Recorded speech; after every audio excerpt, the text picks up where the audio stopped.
Matt Johnson here with Mister Twister. You know, one of my favorite worms to fish the last couple of years is the Hang10. I don't think enough anglers fish a big worm. Everyone fishes a 6-inch worm, 7-inch worm, and don't get me wrong, those catch fish, but these larger worms, like this Hang10, even that Mag 12. If anyone follows Clint Davis, and if you're not, you're missing out because the guy just catches fish. This Mag 10 or Hang 10 catches a pile of big fish. My son Jack caught his biggest bass ever on this exact bait. Let me show you how I'm fishing this. You want to fish a larger hook, 4/0, 5/0 hook. You don't want to use a smaller worm hook, so you want a larger profile hook. I fish a meteor hook as well. And how I fish this Hang 10, the most effective for me, is Texas rigged on a peg bullet weight. And I'm fishing this on my favorite style hook, like I said, nip hooking it through. Pretty simple.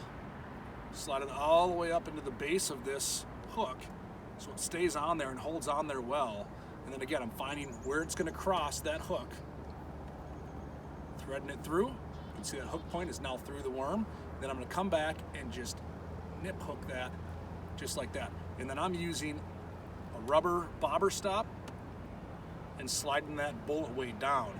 And I'm fishing that Hang 10 just like that. I know it's deceiving, and anglers go, well, look how big that worm is. There's too much for that fish to bite where they're not gonna get hooked. I'll tell you what, I've seen 1-pound bass, darn near the length of this, inhale this thing as big as 6.5-pound bass here in Minnesota, just crush that Hang 10. So if you haven't fished a bigger profile, longer worm, you're missing out. Give it a shot, fish it on the weed lines, punch it in cover, fish it around docks, and catch more fish with that giant 10-inch worm.